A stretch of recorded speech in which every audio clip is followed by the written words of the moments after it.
Hello, my name is Ben Edfield and I'm a leadership coach, and in today's video we're going to be looking at burnout, and I hope this helps you recognize what burnout is, have strategies for actually recognizing much earlier and being proactive to prevent you actually feeling and being burnt out.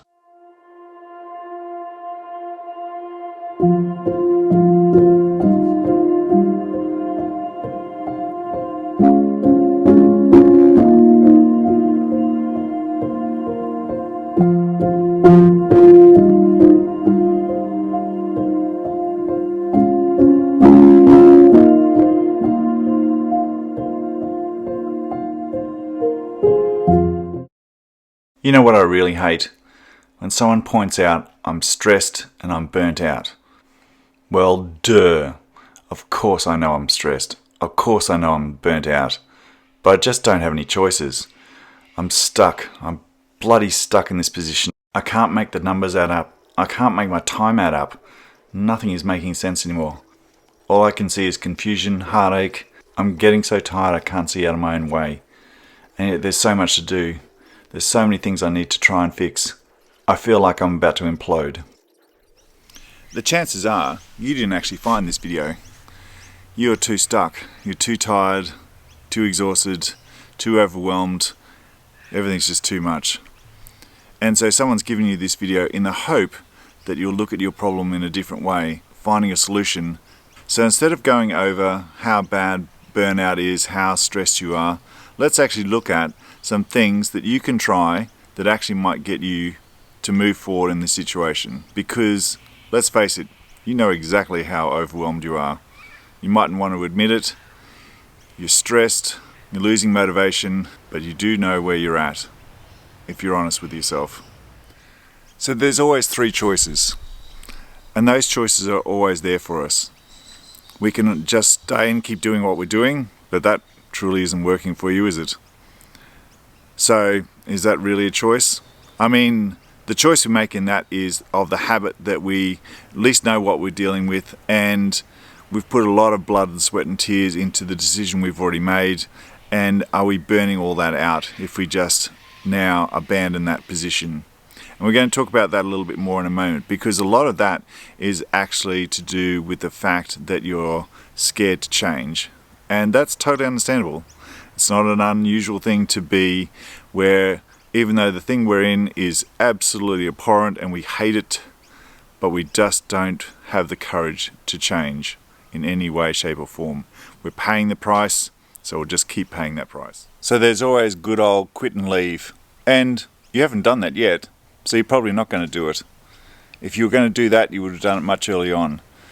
But you're tenacious. You keep wanting to fight it out. You keep wanting to make a difference.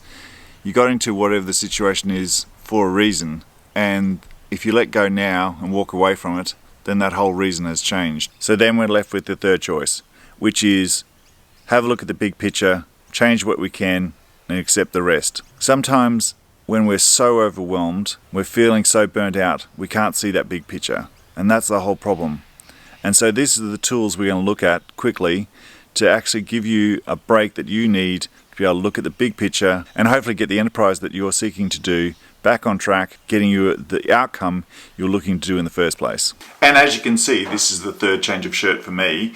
So that actually meant I had to take my own advice in doing this video, which was about understanding, recognizing when you're pushing towards burnout, instead of tipping yourself over the edge, to actually take that step back and recognize the fact that what you want to do and what you need to do can be two different things, and you can actually step away from certain situations and understand that your health is more important than anything else that you can combine together. I had to recognize over the Christmas period that I was a little burnt out, more burnt out than I thought. I had a few little underlying health things happen, and that just pushed it along a little bit further. So I had to recognize the fact that I had to put a little pause on things and understand that that didn't mean I'd lost it forever. The opportunity was still going to be there.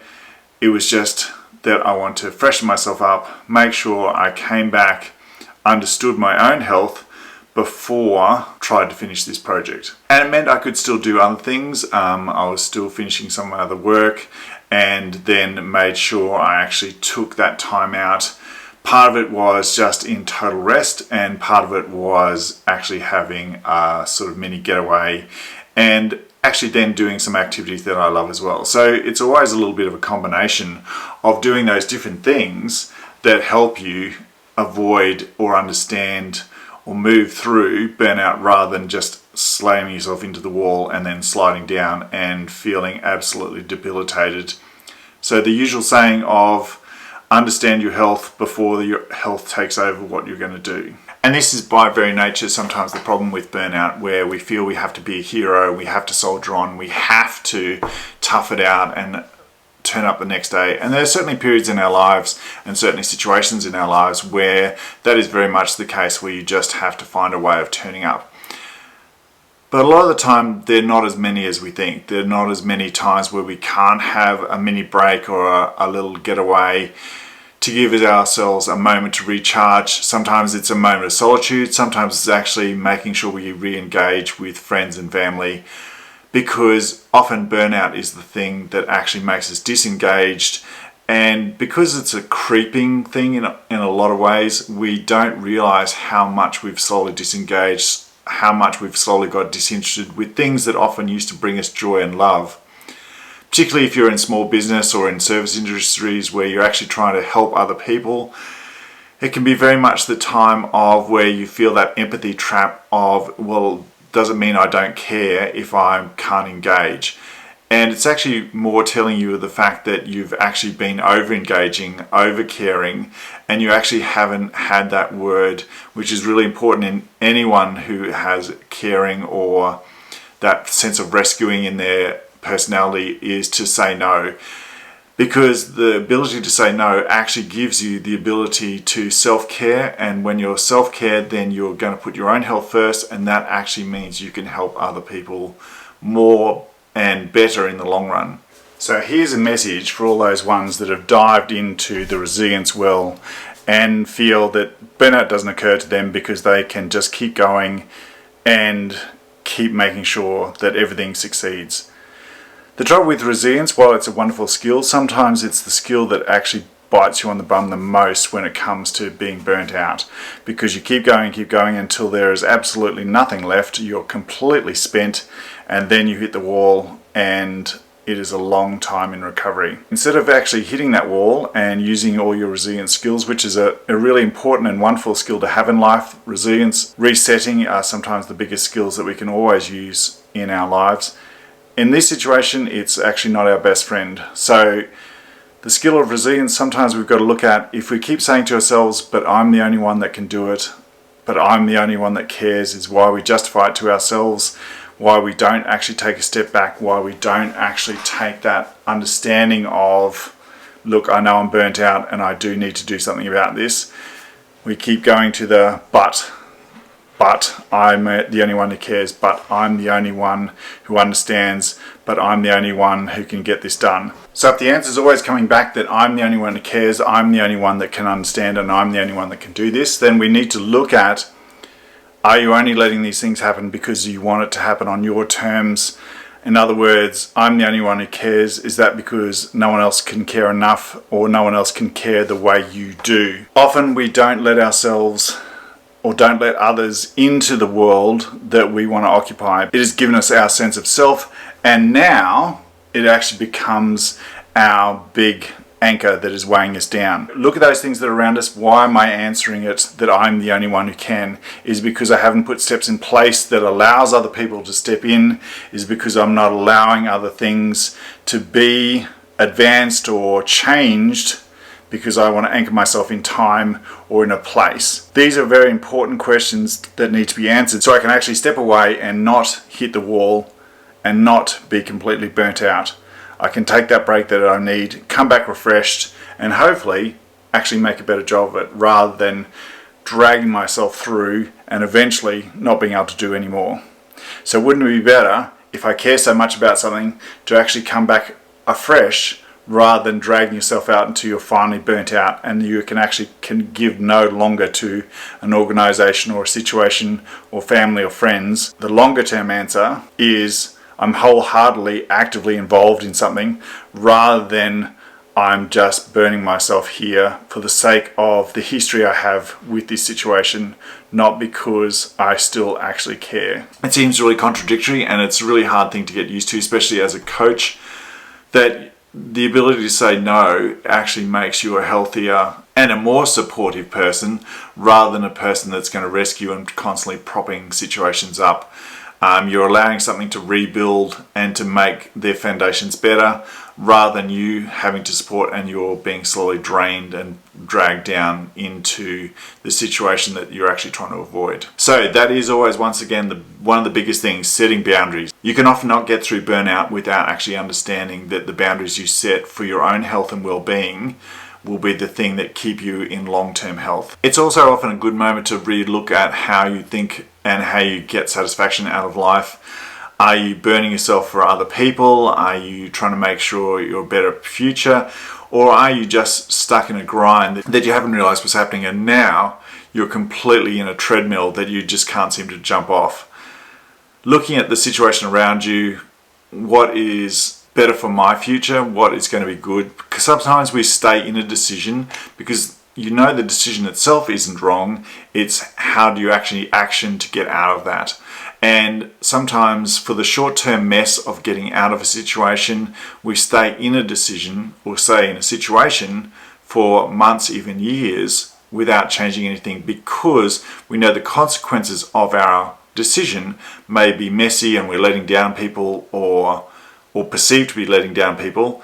And in actual fact, the longer term gain, we make that transition through that time period, accept the messy, accept sometimes even the heartache, but in the longer term gain for the overall goals or the overall situation that we're trying to make better, the overall better health, both sometimes maybe for ourselves and for our family, that life will always go on, the next day will happen, people will find other ways of coping.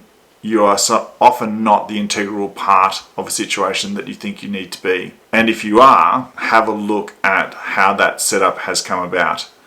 How has it come about that you are the only person that can do something? Have you taken too much control of something and you're not allowing others to work autonomously?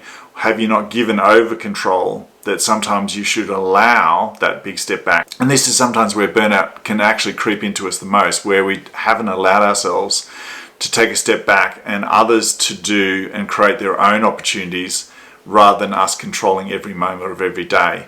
And in over-controlling in micro senses, we've actually made ourselves indistinguished from the project itself. And this is sometimes a great time to get that understanding from a third person, get a perspective from people that are outside your inner circle, to feel that we aren't beholden to something completely, to make sure that our own goals and priorities haven't been lost in the mechanics of what we're trying to do or what is happening to us. Having the courage to talk to someone else, an independent person, that can just help lighten the load. And sometimes just voicing those things in itself can be a really liberating, something that you felt stuck from, something that you felt tied to, is now suddenly, once it's voiced, doesn't seem so unreasonable, doesn't seem that it's the impossible dream to get started or move through. It's worth taking that messy outcome to actually sustain a better future. Whereas we can often stay in a situation that we know isn't the right thing to be doing, but because we don't want to upset anyone, we don't want to perceive to have let anyone down, we stay in that situation and we slowly bleed ourselves dry. So instead of heading into the weeds this time or running yourself into a brick wall, why don't we acknowledge that we are heading towards burnout and actually look at self-care? It can be really scary acknowledging our own weaknesses, acknowledging that we do have to look after ourselves and put ourselves first at different times. But we are the one that is beholden to ourselves, beholden to our own health. And if we don't look after that health, we can help no one else. So be brave, be the bravest you've ever been, and acknowledge the fact that self-care is the most important thing you can often give yourself. Burnout isn't a badge of honor. Burnout only just leaves you deflated and weak and disinterested in life. So isn't it better to actually acknowledge the fact that you're heading towards burnout and do something proactive about it? Look at the things that give you the best sense of re-engaging with the world. Talk to someone. Find out how you can manage your workload a little bit better. And more importantly, take that break and flicking the switch and realizing you don't have to be the hero in every story. Hope this really helps you, and I hope this gave you some food for thought to re-engage with the world the way you want to. If you like this, please leave me a comment or like and subscribe for future videos. And remember that the most important person that you can be kind to is yourself. Take care.